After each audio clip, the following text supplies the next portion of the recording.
तुम्हारा लालगंज में कोई आदमी है ना, तुम्हें कोई बचाने वाला है, ठीक है। अब तुम जाओ भुगतो। अब तुम्हारा इसमें जो है भेजेंगे तुमको जेल। यहाँ बोलते बैठा दिए, बैठाने के बाद फिर ले आए नवाबगंज थाना। यहाँ आए तो इंस्पेक्टर साहब नहीं थे, बैठाए थे 1.5-2 घंटा।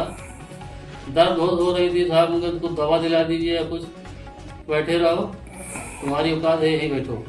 उसके बाद हमको ले गए कौड़ियार ले गए डॉक्टरी कराने के लिए। वहाँ डॉक्टर साहब बोले कि ऐसे रफली कोई है कर दीजिए, तो डॉक्टर साहब बिगड़ गए कि मैं रिफ़र करूँगा बेली जो रिफ़र करूँगा, इसका बहुत ज़्यादा जोर लग गया, मैं अपनी कलम नहीं बताऊँगा, ये बोलते हुए हमको रिफ़र कर दिया। बेली में क्या हुआ? बेली में फिर उनको बुलाए नवाबगंज, वापस गए, एसओ साहब आ गए थे, देखा हालत, उनको बोला कि जाओ थोड़ा इनको चाय पिलाओ, कुछ खिला दो, इनको ले जाओ, पहले जमानत कराओ। ठीक, चले गए, जमानत कराए, रात हो गई, घर चले गए। ठीक, सुबह आए, कोई पेपर हमको नहीं दिया गया। अभी इसके लिए आप लोगों ने किसी अधिकारी से मुलाकात की, कोई शिकायत आप लोगों ने?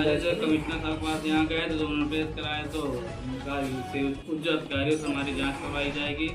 और एसीपी सराव और नवाबगंज थाना इंस्पेक्टर साहब आए, उन्होंने देखा, उसके बाद उन्होंने कहा ठीक है, उसकी कार्रवाई की जाएगी, जांच में जो पाया जाएगा तो उसको सर्टन कर दिया जाएगा। उन्होंने कहा ठीक है सर, आप जो भी कार्रवाई करिए अच्छे तरीके से कराइए हमारी। तो अब क्या चाहते हैं? हम बस अधिकारियों द्वारा जांच कराई चाहते हैं, और जो भी हमारे संज्ञान उसको लें।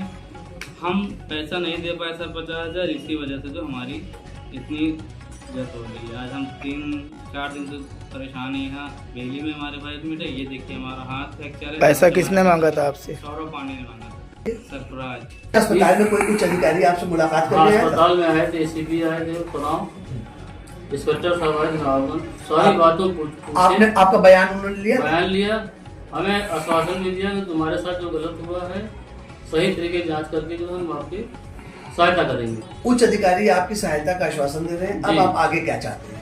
हम ये चाहते हैं कि वो अधिकारी सही तरीके की जांच हो, हमें न्याय मिले सर, बस हमें और कुछ नहीं चाहिए। एक मामला और संज्ञान में है कि आपके ऊपर पहले से भी कई आपराधिक मुकदमे दर्ज हैं, उस पर क्या कहेंगे?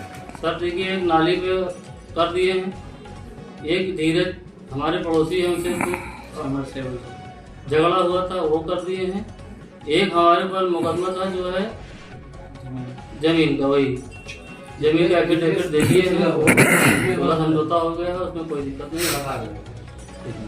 तो आप अब क्या चाह रहे हैं कि उस दरोगा की कार्रवाई को क्या चाह रहे हैं? दरोगा जी के खिलाफ यही है कि आप सही तरीके से जांच कराइए, हमको न्याय मिलेगा। क्या नाम है आपका? मोहम्मद सरवर लाल गोपाल।